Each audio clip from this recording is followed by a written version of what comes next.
Welcome to Hood Champion Boxing and Sports. In boxing, you find a way to win or you find a way to lose. Gervontae Tank Davis and Rolando Romero had their first press conference leading up to their fight. It's taking place on May 28th at BARCLAYS. Pretty exciting time when you have big-time boxing returning to Brooklyn.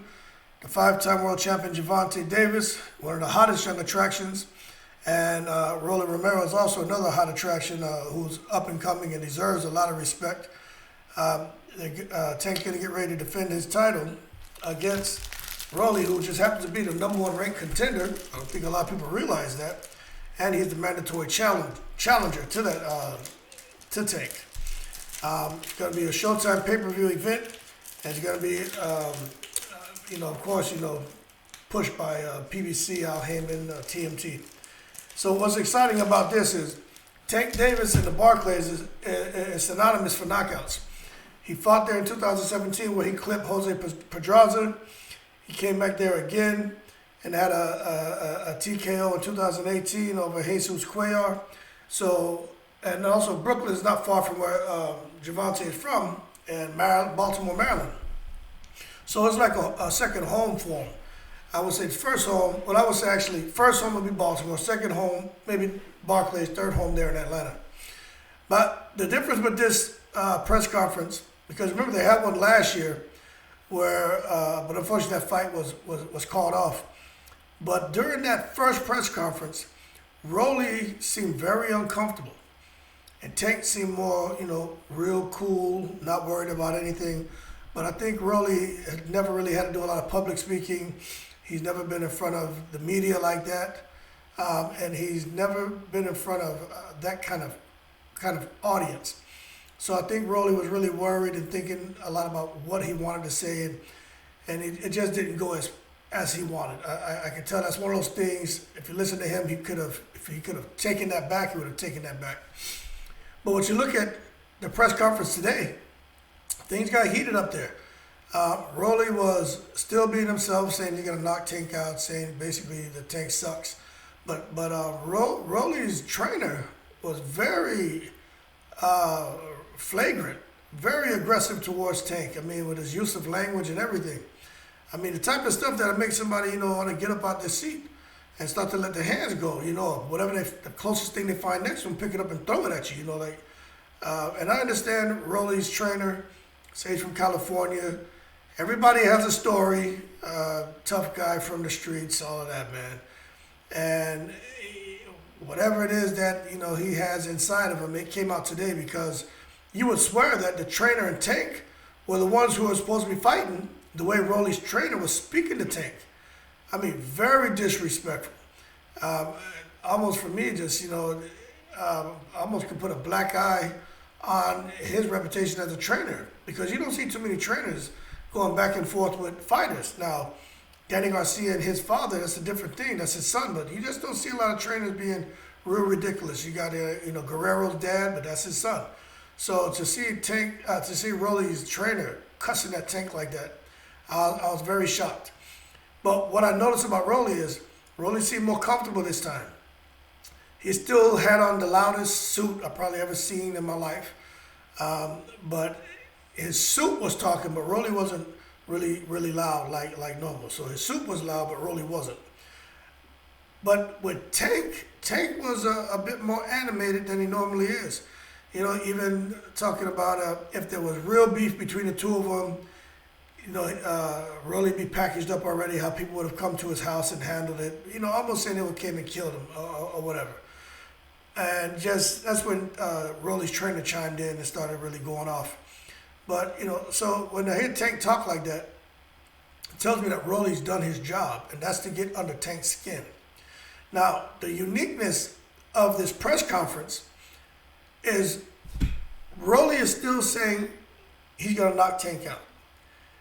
But Tank said something during the press conference, but after the press conference, he was saying, he was calling Rolly a bum when they actually had them face off after the press conference.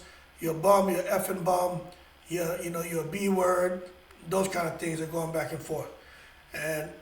But aside from that, there was an interview, and it caught my attention. Tank said Yeah, I call him a bum, but that's just more or less just I'm paraphrasing now, just insults. But he's not a bum.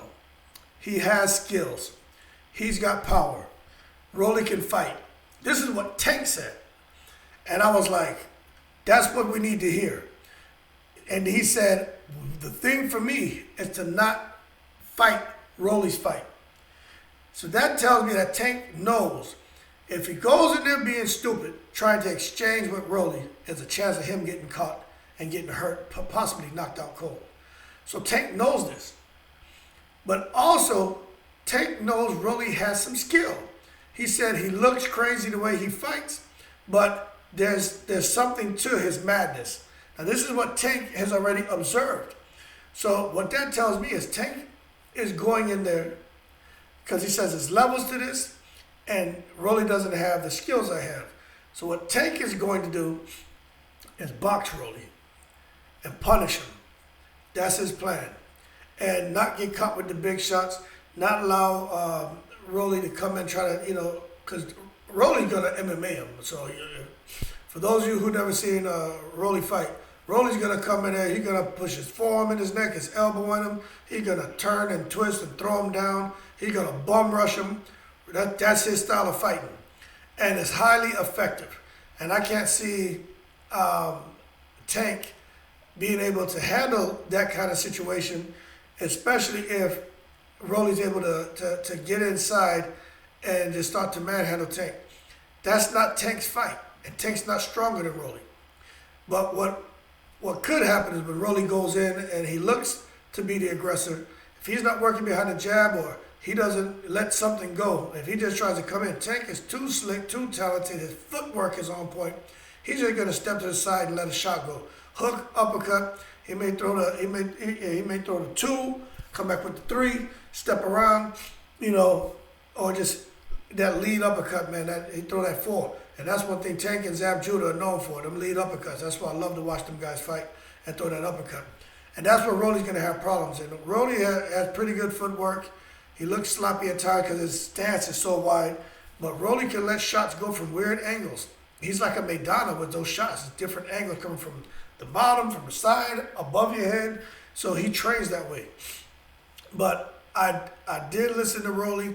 He's still saying he's going to knock him out. But he wasn't as animated as he is when he's doing those interviews with different outlets. That's one thing I did notice. He wasn't subdued at all. He still spoke his mind. But Tank was the one, more or less, like feeling, I think you could tell he feels disrespected. And he has every right to because he has been. But this is boxing. But I think with Tank, he feels like there's some lines that you don't cross. And Rolly knows what to say, man. He called Tank a koala, so that's hilarious. Because when you look at Tank, he's like 5'5" or something. He's like a little damn koala. About the same, It's just funny, man. So Tank doesn't like it. And he's watching everything that's Rolly's saying, and he wants to shut him up. So Tank was just like, show up, be there. That's what Tank was saying. Just make sure you're there. So I think Tank is more or less looking to talk with his hands. Very, very, very, very interesting, man. The press conference was not boring at all. It was exciting, and you could just watch Brian Custer. He's in the back eating it up. You could tell he's a fight fan. He's sitting back there like, man, I love my job, and just smiling and laughing and just watching the two of them. And I'm surprised they didn't exchange blows because that's how aggressive Tank was being towards them when they were facing off. If you look here at the picture that I have pasted into the screen, Tank was getting very close to Rolly, and Rolly was a step back. So you could tell that Tank is really trying to be the aggressor. He's more frustrated.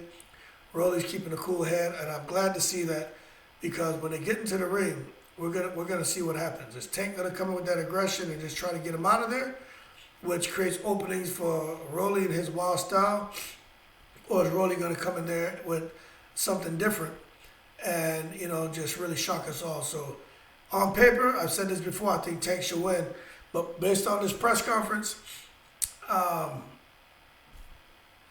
it's hard to say because it's like the energy switched. Tank's more the aggressor, the loud one. Rolly's more subdued and quiet and like, yeah, all right, I'm gonna knock you out. But But when you listen to what Tank said, my thing is to not fight his fight, not allow him to fight his fight. And once Tank starts to punish him and break him down, then Tank's gonna look for the knockout, and that's called intelligence. And he also said that Rolly, even if the fight goes beyond 6, 7, 8 rounds, Rolly going the distance, he's not going to be able to handle it. You know, he's not in that kind of shape. So we'll see if Rolly has the engine that Tank has and can fight in the 9th through 12th round. People say the championship rounds 10 through 12, but I'm going to say the 9th through 12th round, the way he fights rounds 1 through 4. I think it's going to make a big difference if he's not able to get Tank out of there early, or Tank can't get him out of there early. I think it's going to boil down to attrition and who has the better engine, who's in better shape. But nonetheless, fights on 28 May at Barclays. Tank Davis is definitely looking to get busy. He didn't talk much about what's going on with Mayweather, about his promotion, about where he's going. We do know there's going to be a bidding war over that guy. Sky's the limit. But it sounds like he wants to stay. I'm going to do another video, but my understanding from hearing something he said to Leonard Ellaby about getting the money right and bring the fighters to him, it sounds like he's looking to stay with them, but he wants more money. And we'll see if that works. And he wants to get those marquee fights and marquee names on his resume. So we'll see if they're able to come through for him. But that being said, it's the latest on these two. It's right around the corner. Looking forward to it. Expect violence. Shout out to all the veterans. Everyone keep safe. Thanks for watching the videos. Please like and subscribe. And as always, I'm in the breeze.